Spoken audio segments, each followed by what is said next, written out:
Stage पर तशरीफ फरमा ज़िम्मेदारान, सामने बैठे हुए सामीन, बहुत सारी बातें आपके सामने आ चुकी हैं। मैं उन बातों को दोहराऊंगा नहीं, चंद अमली पहलू जो है उनकी तरफ तवज्जो मबजूल कराना चाहूँगा। सबसे पहले तो डॉक्टर अदीब साहब का जो दर्द हमारे सामने आया है, मैं उनको यकीन दहानी कराना चाहता हूँ कि अभी इस मुल्क के लोग मायूसी के अंदर मुब्तला नहीं हैं, अभी भी उम्मीद की किरण बाकी है।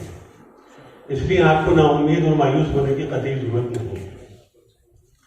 दूसरी चीज जिसकी तरफ मैं तवज्जो दिलाना चाहूंगा, बार बार यहाँ पर यह बात आ रही है कि वे सिविल सोसाइटी को खड़ा होना पड़ेगा। हाल ही के दिनों में मेरा अपना तजर्बा यह है कि पूरे मुल्क के अंदर और मुल्क के बेशतर हिस्सों के अंदर सिविल सोसाइटी खड़ी हुई है और उसने अपनी जिम्मेदारी का काम पूरा करने की कोशिश की है।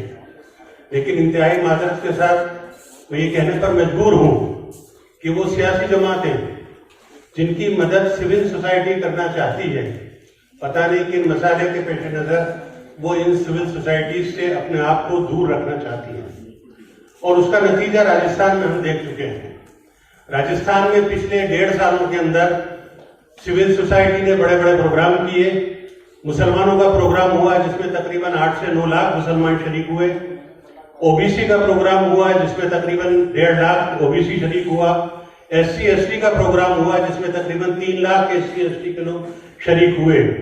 और उन सब ने अपना हाथ हुकूमत की तरफ बढ़ाया कि हम आपकी मदद करना चाहते हैं, लेकिन हुकूमत ने उस बढ़े हुए हाथ की तरफ तवज्जो करना भी जरूरी नहीं समझा है। तो ऐसी सूरत हाल के अंदर सिविल सोसाइटी क्या करे? वो तो अपनी जिम्मेदारी को पूरा कर रही है। वोट तो सियासी जमातों को लेना है और पार्लियामेंट के अंदर सियासी जमातों को अपनी जिम्मेदारियों को अदा करना है। लिहाजा यहाँ स्टेज के ऊपर बहुत बड़े बड़े जिम्मेदारान तशरीफ फरमा है। फारूक अब्दुल्ला साहब तशरीफ फरमा है। कुछ और लोग जो आने थे वो पता नहीं क्यों नहीं आ सके हैं। तो मेरी गुजारिश ये है कि फारूक साहब, आपकी हैसियत एक सरपरस्त की हैसियत है। चाहे आप इंडिया का हिस्सा हो, लेकिन इस मुल्क के अंदर आपकी हैसियत एक सरपरस्त की हैसियत है। उस सरपरस्त की हैसियत के अंदर अगले 3 महीनों के अंदर आप मैदान के अंदर आ जाएं और अवेलेबल रहें, ताकि अगर सिविल सोसाइटी के लोगों को कुछ कहना हो तो आपके जरिए से वो बात सियासी जमातों तक पहुंचाई जाए और आप खड़े हो जाइए। इस मुल्क के अंदर कुछ जिम्मेदार लोग अभी भी मौजूद हैं। पिछले दिनों यशवंत सिन्हा साहब से हमारी गुफ्तगू हुई है, सत्यपाल मलिक साहब से गुफ्तगू हुई है। वो कुछ कंट्रीब्यूट करना चाहते हैं। आप जैसे और उन जैसे 2-3 लोग अगर मीडिएटर का काम कर लें, चूंकि इंडिया और उसमें जो कुछ उठापटक हो रही है उसकी तफसील में मैं नहीं जाना चाहूंगा, लेकिन जहां 2 लोगों का झगड़ा होता है वहां अगर तीसरा कोई साजिश मौजूद हो तो उनके झगड़े को खत्म करवा सकता है।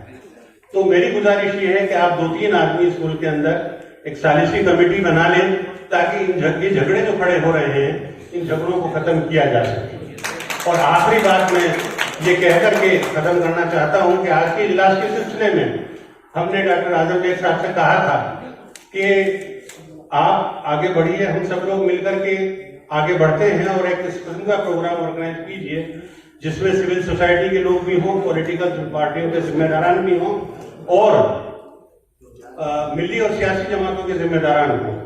अल्लाह का शुक्र है कि जुज़वी हद तक ही सही आज उस जरूरत को पूरा कर दिया गया है, लेकिन अभी भी ये जरूरत बाकी है कि हम कुछ और जिम्मेदारों के साथ बैठे और बजाय इतने बड़े इजलास करने के खुसूसी नशिस्तों रख करके और मौजूदा हालात के अंदर जो है वो हम चीजों को आगे बढ़ाएं।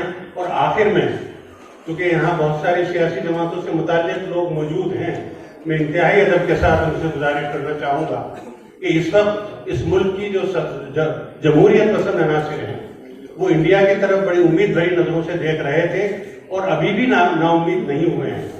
लिहाजा आप लोग अपनी अपनी सियासी जमातों को या तो तवज्जो दिला दें कि वो अपना रवैया तर्क कर दें, वरना हकीकत यह है कि पता नहीं पार्टियों का वजूद बचेगा नहीं बचेगा, उनके जिम्मेदारान का वजूद भी खतरे में है।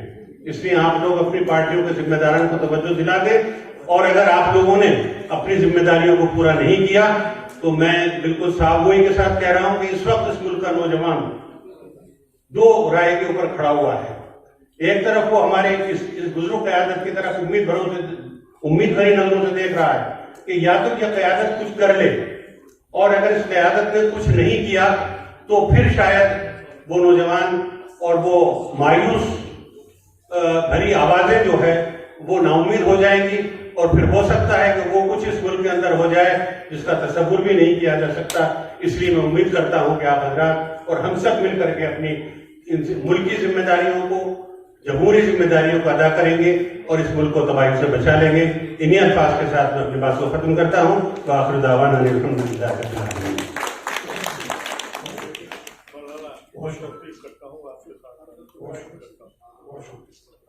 بہت شکریہ حافظ منظور علی خان صاحب.